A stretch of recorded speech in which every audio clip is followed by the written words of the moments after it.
Merong sigurado, merong mga Pilipino na tumulong sa pagtakas ni Alice Go. Impossible na walang Pilipino tumulong. And worse, might also be a government employee or government official. Sir, bakit po? Bakit hindi kayo naniniwala? Ibig sabihin, lahat ng mga in-check, sila magagawa ng pagtakas dito. Possible naman yun na walang clearance galing sa BID, galing sa Coast Guard, galing sa Philippine National Police. Impossible. Sir, yung boyfriend, sabi niyo na boyfriend niya, hindi ba connected? Yung sinasabi niyo po na boyfriend niya, hindi po ba tumulong? There might be that possibility na because yung alleged boyfriend niya, yung mayor ng Sual, Pangasinan, yun ang mahawak ng kanyang mga negosyo.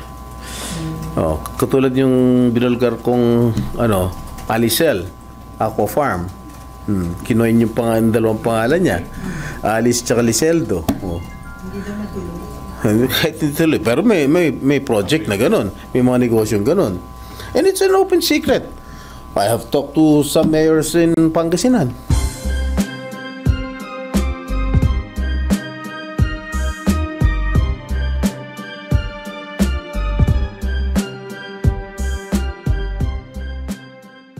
Is when she could provide concrete proof of the existence of threats in her life.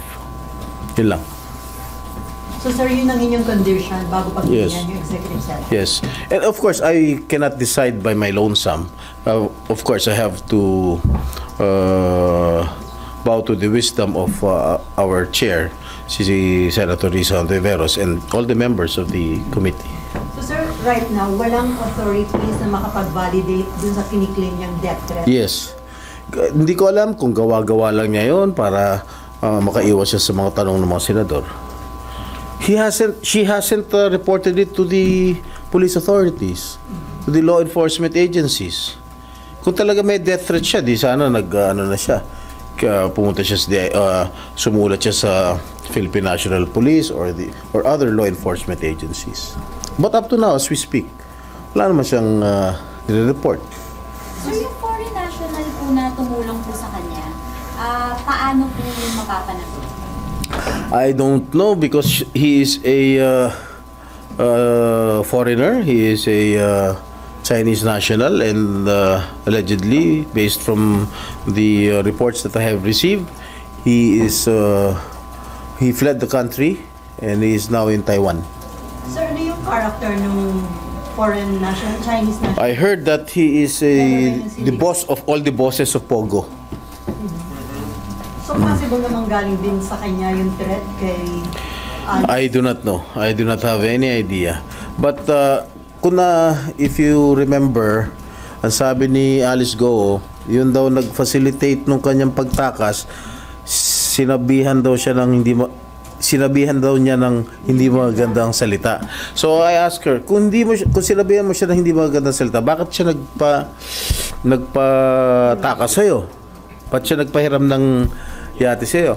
So ang aking conclusion doon, malamang siguro, kaya siguro itinaka si Alice Go papunta sa ibang bansa, baka ikanta niya ito nag-facilitate ng kanyang pagtakas. So possible nga may threats?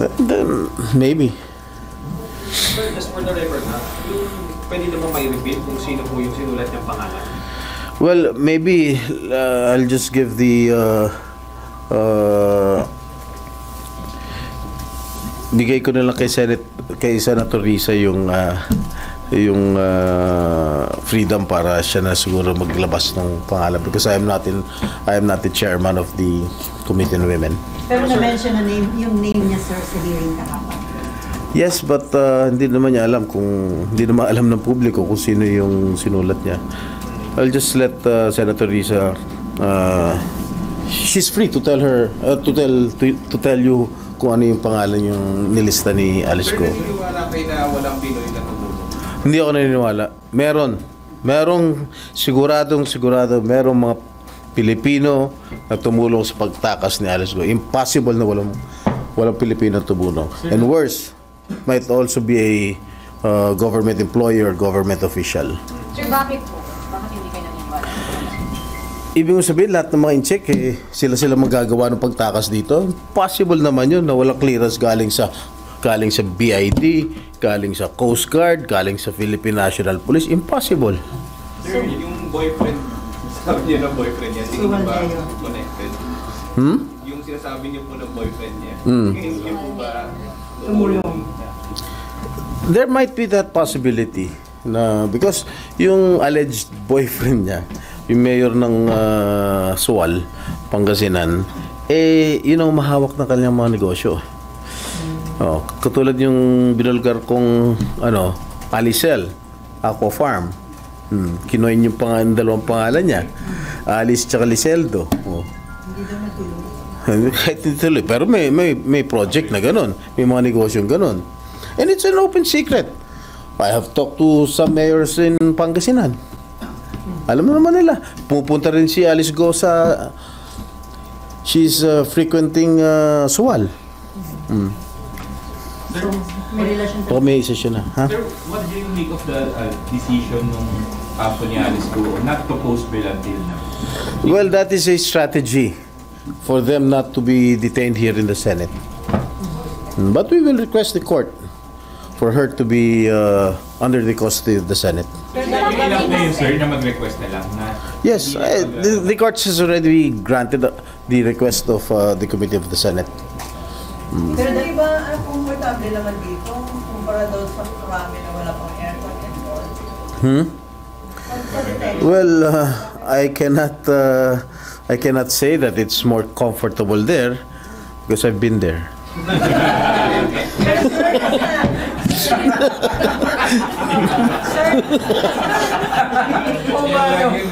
Okay na.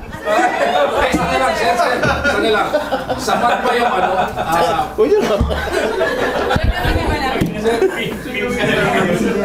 sapat pa yung di ba tinanggal si Commissioner Tangsing ko ng Bureau of Immigration. Sapat na ba ito?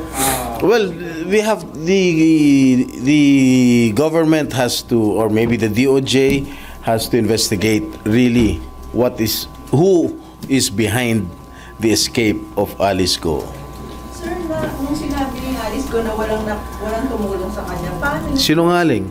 Hindi, paano investigation? How can we get... Madali nang imbestigahan ng DOJ yan. Sen, nung nag-raid sa Fontana yung mga taga... Fontana?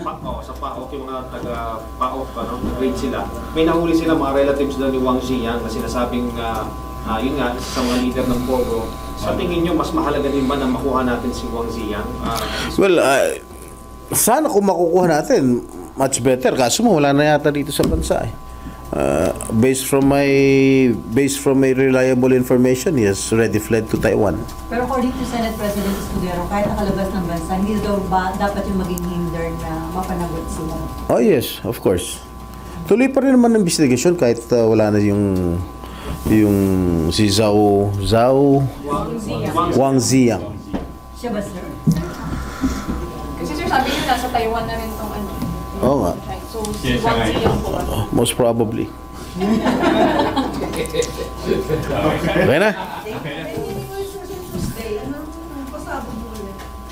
Hintayin ko si